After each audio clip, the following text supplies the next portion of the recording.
सुप्रभात मेरे प्यारे बच्चों, आप कैसे हैं?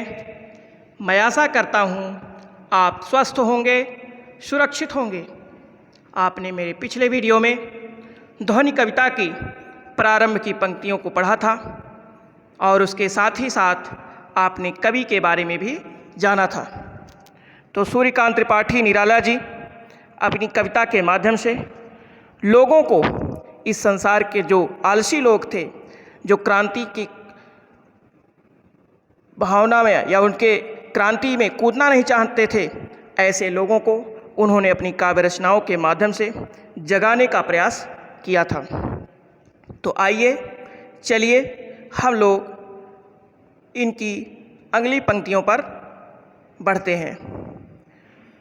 आगे सूर्यकांत त्रिपाठी निराला जी क्या कहते हैं, चलिए आपके सामने पंक्तियाँ प्रस्तुत हैं, देखते हैं। सबसे पहले इसका सस्वर पाठ करते हैं। पुष्प पुष्प से तंद्रालस लालसा खींच लूँगा मैं।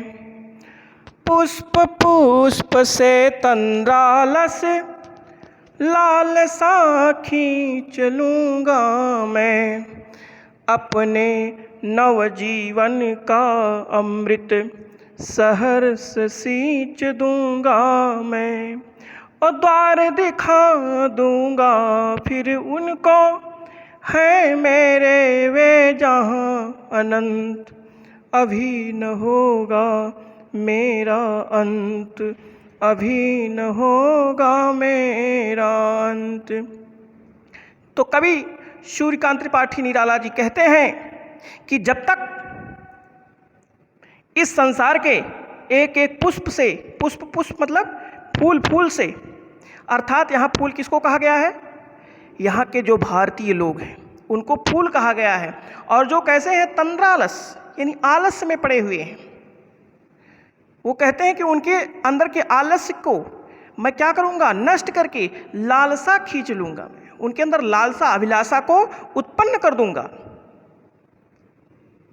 और आगे कहते हैं, अपने नव जीवन का अमृत सहर्ष सींच दूंगा मैं। और अपने नव जीवन के अमृत से, अर्थात अपने नए, अपनी इन कविताओं के माध्यम से, अपनी इन पंक्तियों के माध्यम से उनके अंदर एक अमृत की धारा को प्रवाहित कर दूंगा, अर्थात उनको चैतन्य बना दूंगा, उनको चेतना में ला दूंगा, जिससे कि वे देश को आज़ाद कराने के लिए पूरी तरीके से तैयार हो जाएं।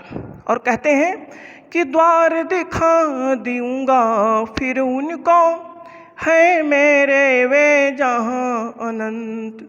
और उन्हें अनंत का रास्ता, अर्थात उनके लक्ष्य का रास्ता उनको दिखा दूंगा, उस रास्ते को दिखा दूंगा। और जब तक वह रास्ता उनको दिखा नहीं देता तब तक मेरा अंत होने वाला नहीं है। तो कवि सूर्यकांत त्रिपाठी निराला जी कहना चाहते हैं, वे कहते हैं कि पुष्प पुष्प से तंद्रालस लालसा खींच लूँगा मैं। वे कहते हैं कि जब तक मैं एक एक फूल से, अर्थात ध्वनि कविता की इन पंक्तियों में कवि वसंत रूपी उम्मीद बनकर सोए हुए अलसाए फूलों रूपी उदास लोगों से आलस और उदासी बाहर निकाल लेने की बात कर रहा है। और वो इन सभी लोगों को एक नया जीवन देना चाहता है।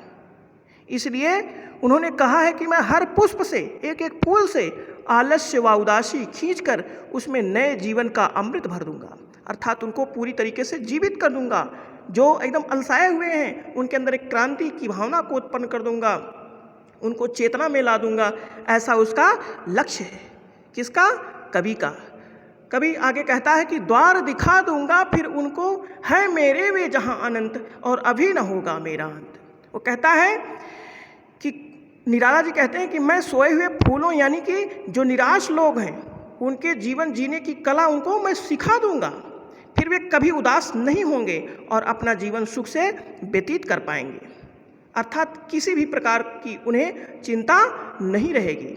कवि का मानना है कि अगर युवा पीढ़ी परिश्रम करेगी तो उसे मनचाहा लक्ष्य अवश्य मिलेगा और इस आनंद का कभी अंत नहीं होगा। इस प्रकार कवि कहता है कि जब तक वे थके हारे लोगों को और युवा पीढ़ी को सही राह नहीं दिखा देगा, तब तक उसका अंत होने वाला नहीं है। उसका कहने का आशय यह है कि अभी तो उसके जीवन में वसंत ऋतु का आगमन हुआ है और अभी वो नई अवस्था में है, और जब तक जब जितने भी यहाँ पर लोग आलसी रूप में पड़े हुए हैं, जो सोए हुए हैं फूल के रूप में, पुष्प के रूप में, और उनको जब तक मैं उनके अंदर क्रांति नहीं उत्पन्न कर देता, उनके लक्ष्य की तरफ उनको उन्मुख नहीं कर देता, तैयार नहीं कर देता, तब तक मेरा अंत होने वाला नहीं है।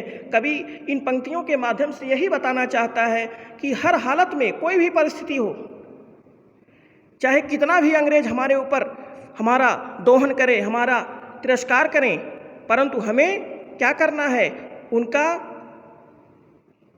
यहाँ से भी तिरस्कार कर देना है। इस संसार में उनका रहना उचित नहीं है। अर्थात ये भारत भूमि भारतीयों की है और भारतीयों की ही होनी चाहिए। इस लक्ष्य से कभी यहाँ पर जो आलसी लोग हैं, चूँकि आप लोग जानते ही हैं कि कुछ लोग ऐसे होते हैं, चलो अगला वाला तो काम कर रहा है, तो ऐसी भावना ना, वे जो पीछे आलसी लोग पड़े हुए हैं उनको भी क्या करना चाहता है कि अगला तो कर ही रहा, चलो पिछले वाले लोग भी काम करें।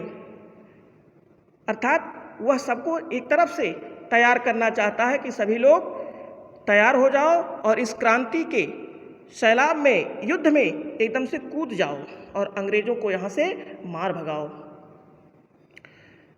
तो इस कविता का उद्देश्य कथन क्या है, इसको भी हम लोग जान लेते हैं। कवि प्रकृति के चित्रण के द्वारा नई युवाओं की पीढ़ी को समझाना चाहता है और वह अपने आलस्य को छोड़ें और नए उत्साह, साहस और जोश के साथ जीवन का आनंद लें।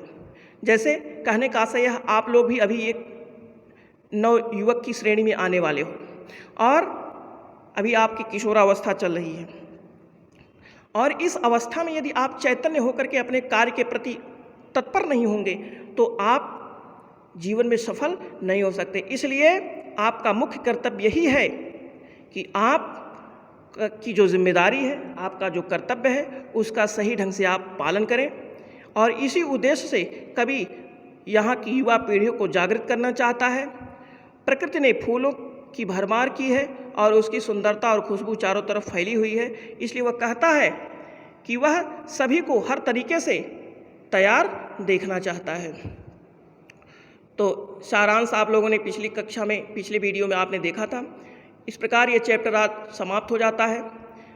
हिंदी जो कक्षा 8 की पाठ्य पुस्तक का पहला पाठ आपका है एनसीईआरटी का वसंत का, वो ध्वनि आज समाप्त होता है। ध्वनि कविता में 2 मॉड्यूल बने हुए हैं। पहले मॉड्यूल का आपने अध्ययन किया था, आज दूसरे मॉड्यूल का आप लोगों ने अध्ययन कर लिया। हम आपसे अपनी एक नई वीडियो के साथ पुनः मिलेंगे, तब तक के लिए धन्यवाद।